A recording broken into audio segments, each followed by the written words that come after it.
Vous êtes sur l'ORTM, Office des radios, télévision du Mali, il est 13h à Bamako.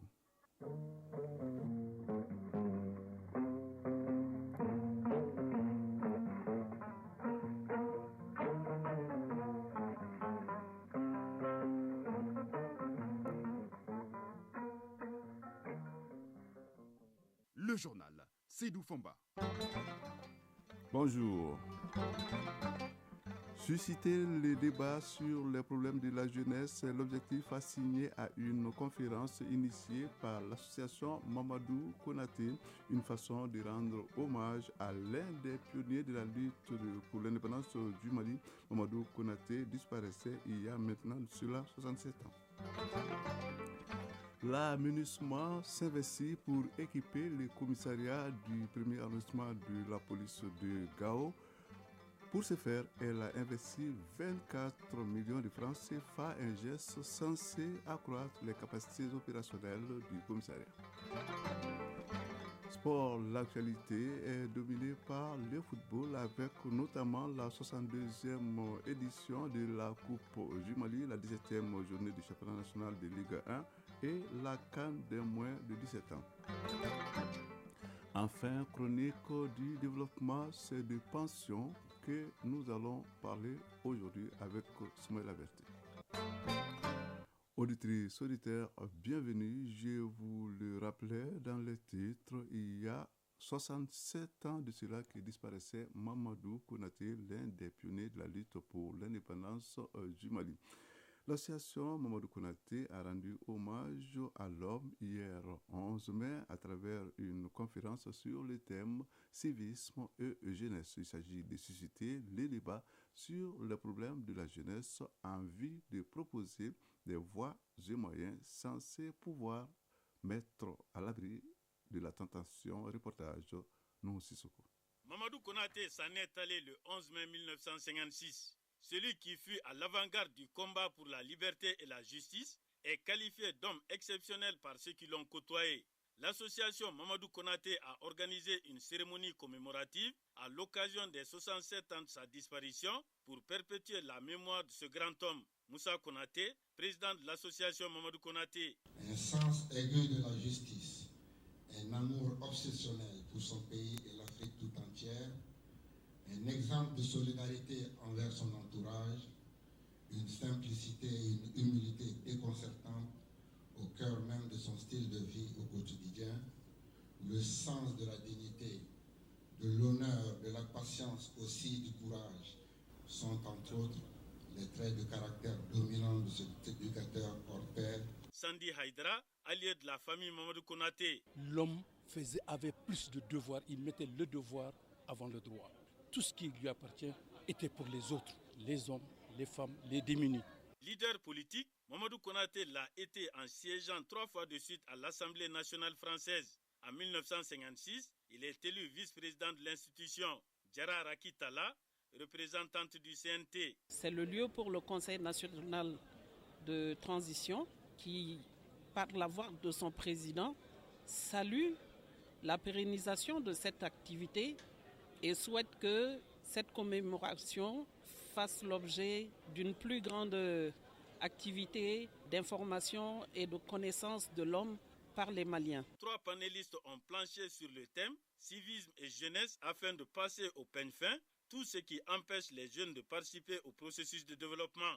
Aminata Draman Traoré, panéliste. La question migratoire qui les touche au plus haut point, ils ne partent pas parce qu'ils ont envie de partir, ils fuient parce qu'ils n'ont pas d'emploi.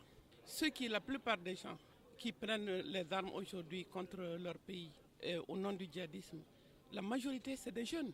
Moi je me dis que cette question touche à la fois l'économie, la politique, le social, le culturel, l'écologie. C'est une question transversale. Donc il faut maintenant rebattre les cartes, mais avec les jeunes, pour leur dire quelles sont les alternatives à cette situation que le Mali et l'Afrique traversent. Cette cérémonie a regroupé des membres de la famille Konaté du Mali, de Côte d'Ivoire, de France et des familles alliées. Le projet de constitution de la République du Mali est le titre d'une leçon modèle, la leçon modèle qui vient de dispenser un professeur d'histoire et de géographie au lycée Mansa Makan Diabaté. Les chapitres et articles du projet expliqués et détaillés ont pour but de vulgariser davantage le contenu du document et de faciliter son appropriation. Les membres du cabinet du ministère de l'Éducation nationale et de l'Académie d'enseignement Rive Droite présents apprécient l'approche. Fademba Keita était lui aussi présent. La leçon modèle sur le projet de constitution commence par une séance de préévaluation, notamment sur les insuffisances de la constitution du 25 février 1992, les instruments juridiques que sont les lois, les décrets, les décisions et ordonnances. L'activité 1 du cours porte sur la notion de constitution. La méthode interactive utilisée par le maître permet aux élèves de la terminale sciences sociales de s'approprier le contenu et d'être des véritables relais auprès des autres, notamment ceux qui ont l'âge de voter, même s'ils ne sont pas du lycée. Adama Kone, professeur d'histoire et de géographie au lycée Massamaran Diabaté. Il fallait essayer de définir ce que c'est que la Constitution, donner, disons, l'importance de la Constitution. Parce que si on ne connaît pas véritablement ce que c'est que la Constitution, alors on ne saura pas que faire. Donc, alors que c'est des relais pour nous afin de pouvoir vulgariser cette Constitution-là. Madame Kone Didéou Mahaman Traoré, directrice de l'Académie d'enseignement Rive Droite de Bamako. La leçon aujourd'hui porte sur la vulgarisation. Il s'agit pour tous les enseignants, toutes les enseignantes, l'administration, les élèves, l'AIM, c'est-à-dire les syndicats, tout le monde, que tout le monde s'inspire du contenu, que les gens se familiarisent avec le contenu afin que le 18 juin, que les gens se rendent aux urnes, moi je dirais afin de dire oui au référendum. Le département de tutelle attache du prix à cette activité indispensable à la réussite du référendum du 18 juin 2023. Oumar Koulibaly, chef de cabinet du ministre de l'Éducation nationale. La façon dont le professeur vient de dispenser tout de suite la leçon et la façon dont les autres professeurs ont eu à le faire sur toute l'étendue du territoire national, je pense qu'avec ces résultats-là, on peut dire que nous sommes partis pour un oui massif le 18 juin. Le projet de constitution, qui comprend 14 titres et 190 articles, est considéré comme la nouvelle constitution gage de la refondation du Mali. Les 12 points vont de l'interdiction des discriminations basées sur l'ethnie et la religion à l'officialisation des langues nationales et à la place des Maliens établis à l'extérieur, entre autres. En vue d'apporter une réponse communautaire à la crise sanitaire de la COVID-19 ou du Covid comme vous voulez, dans le cadre du renforcement du système de santé au Mali, l'Organisation mondiale de la santé s'est engagée à poursuivre son appui à la lutte contre la COVID-19 à travers l'initiative de la réponse communautaire. C'est ainsi qu'une phase a concerné cette région et le district de Bamako. Elle a été lancée hier jeudi, ici dans la capitale. Fanta Mamanyantao a suivi la cérémonie pour nous. Ce présent atelier a pour but de restituer les résultats de la mise en œuvre de la phase d'extension de l'initiative pour la réponse communautaire contre la COVID-19. Dr José Pom, représentant résident de l'OMS au Mali. L'objectif de cette restitution est une redevabilité professionnelle, mais aussi une redevabilité du système. Nous avons apporté des interventions auprès de la communauté. Il est aussi important de revenir s'asseoir, leur dire qu'est-ce que nous avons eu à faire, qu'est-ce que ça a apporté comme effet, qu'est-ce que ça a donné comme impact sur la santé. Pour le ministère de la Santé, ce second lancement de cette initiative communautaire entre dans ce cadre. Hamadou Ndiko, conseiller technique au ministère de la Santé et du Développement social. Cette initiative est en parfaite cohérence avec les différents plans de prévention et de réponse contre la COVID-19 au Mali, notamment dans les principaux axes, à savoir la surveillance épidémiologique, la prévention et le contrôle des infections, la prise en charge médicale, la communication sur les risques et la vaccination. Cette phase d'extension a concerné 7 régions sanitaires, à savoir Kaye, Koulikoro, Sikasso, Ségou, Mopti, Tombouctou et Gao, plus le district de Bamako, pour un coût total de plus de 283 millions de francs CFA, entièrement financé par l'Organisation mondiale de la santé. Près de 24 millions de francs CFA, c'est le montant injecté par l'aménagement pour équiper les commissariats du premier arrondissement de la police de Gao en infrastructure. C'est pour accroître les capacités opérationnelles de la structure. Et la cérémonie de réception s'est déroulée en présence des autorités régionales, des responsables des forces de défense et de sécurité et ceux du bureau de l'aménagement Gao. À Gao, nous avons donc rejoint Sambari Aïdara. Cette cérémonie de réception concrétise le projet de l'amélioration du plan de sécurité, la réhabilitation du poste de police, du bureau de la police judiciaire. Les infrastructures ont été réalisées dans l'enceinte du premier arrondissement de Gao par l'aménagement à travers l'INPOL. Madame Awa Ahmed Youssouf, chef du bureau de l'aménagement Gao. Dans le contexte du mandat de l'aménagement, cette cérémonie est à placer dans le cadre de l'appui au retour de l'autorité de l'État dans le Nord. Appuyer le retour de l'autorité de l'État à travers le renforcement des capacités de la police nationale en créant de meilleures conditions de travail pour les policiers qui sont en poste et encourager les autres à les rejoindre, créer de meilleures conditions pour mieux fixer les policiers à leur poste. La sécurisation des personnes et de leurs biens est une priorité pour le gouvernement de la transition. C'est pourquoi les responsables du premier arrondissement de la police nationale de Gao, bénéficiaires du projet, ont réitéré leur engagement sans faille à accomplir leur mission. Commissaire divisionnaire Adama Diara, directeur régional par intérim de la police nationale de Gao. La mise en œuvre du projet aura donc un impact positif, non seulement sur la sécurité de notre unité, mais aussi sur les conditions de vie de nos agents. En retour, nous garantissons notre engagement à tout mettre en œuvre pour assurer la paix et la sécurité dans un Mali uni et prospère. En dehors des réalisations enregistrées dans le cadre du projet, la chef de la MINUSMA Gao a offert 4 motos aux agents du premier arrondissement pour faciliter leur mobilité. Mamadou Ba, conseiller aux affaires administratives et juridiques au gouvernorat de Gao. Nous sommes très ravis de ce que vous venez de faire, puisque les autorités de la transition, pour elles, la priorité des priorités, c'est la sécurisation du pays. Et vous venez effectivement de prendre une part active dans la réalisation de cette priorité à laquelle les autorités de la transition attachent un intérêt capital. Notons que ces infrastructures réceptionnées sont les composantes du package du projet à impact rapide financé par l'aménagement pour près de 24 millions de francs CFA. Gao, Sambare Aïdara et Alassane Ahamadou pour l'ORTM. ORTM, il est presque 13h13. Actualité internationale à présent. Au Soudan, d'abord, les leaders des deux camps ont signé hier soir un accord pour autoriser l'accès de l'aide humanitaire. Ce n'est pas encore un cessez-le-feu, mais juste une déclaration d'engagement à protéger les civils, précise un responsable américain ayant pris part aux négociations. La veille, plusieurs spécialistes de la région ont fait part de leurs doutes sur la sincérité des deux chefs des armées concernant ces discussions.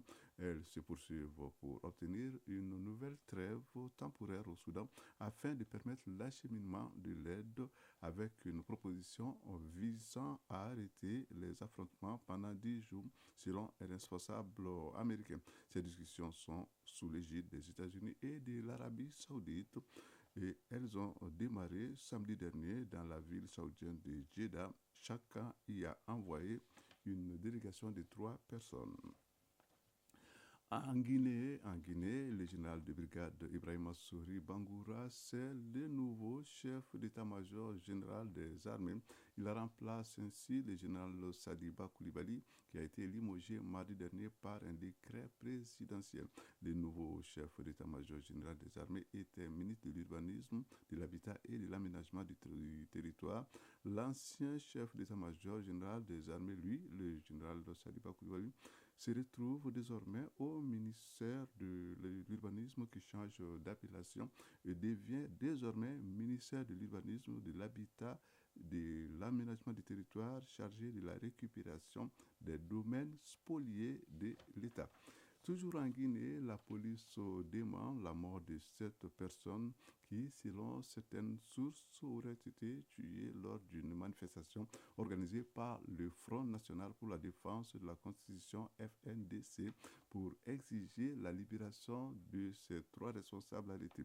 Les chiffres donnés par les organisateurs de la manifestation est donc faux et ne relève que de l'imaginaire, a déclaré le porte-parole de la police. Les Forces Vives, un collectif d'opposition formé de partis, de syndicats et d'organisations de la société civile, avait affirmé mercredi dernier que 7 personnes avaient été tuées et que 32 autres avaient été blessées par balle lors de cette manifestation. En Mauritanie, les directions législatives et locales se tiennent demain. La campagne s'est clôturée hier soir et plus d'1 million d'électeurs sont appelés aux urnes pour choisir leurs députés, maires et conseillers régionaux. Direction Turquie. En Turquie, la campagne électorale a pris fin hier soir. 61 millions d'électeurs sont appelés aux urnes dimanche prochain pour les élections présidentielles et législatives. Le candidat sortant, Recep Tayyip Erdogan, au pouvoir depuis 20 ans, tentera de remporter un 3e mandat face à lui. Son principal rival, Kemal Kılıçdaroğlu, est soutenu par une alliance des partis d'opposition. Les sondages donnent une légère avance à ces derniers dans ce scrutin décisif pour l'avenir de la Turquie. La fin de la campagne se déroule dans un contexte extrêmement tendu et l'opposition espère l'emporter dès dimanche pour éviter un second tour s'il le fallait le 28 mai prochain.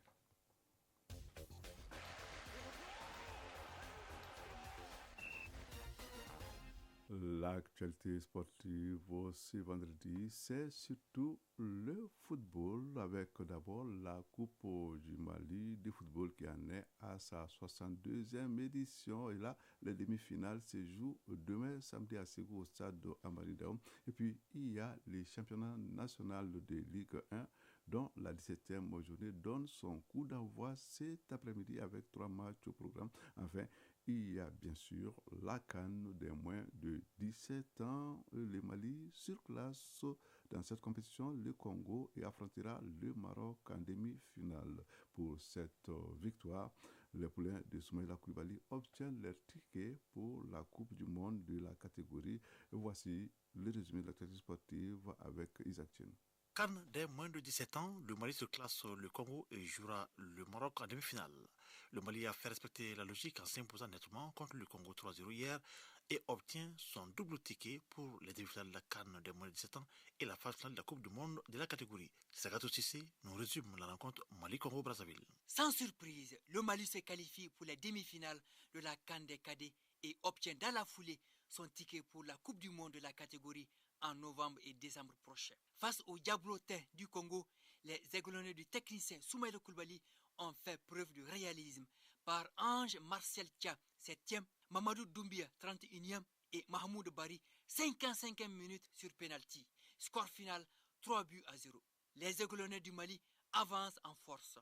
Mahmoud Bari est désigné homme du match. Le Mali va disputer ce dimanche sa 7e demi-finale de l'histoire en CAN des cadets. Sur sa route se dresse le Maroc, tombeur de l'Algérie, pays hôte 3-0 pour une place en finale. Le sélectionneur des aiglonnés du Mali, Soumaïla Koulibaly et son staff ont 3 jours devant eux pour réajuster les pions en vue de cette bataille contre les Lionceaux du Maroc à Constantine. Les aiglonnés défieront donc le Lionceau de l'Atlas, tombeur de l'Algérie, pour une place en finale. Sont donc qualifiés pour la demi-finale.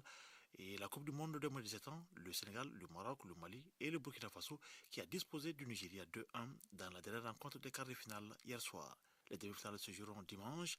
Le Sénégal affrontera le Burkina Faso à Annaba et le Mali défiera le Maroc à Constantine. Et puis, compétition africaine des clubs, Ligue des Champions, les demi-finales se joueront demain et samedi. Déjà demain, Étoile de Tunis affrontera El Ali d'Égypte et samedi, Wydad de Casablanca aura affaire à Melus Sanon.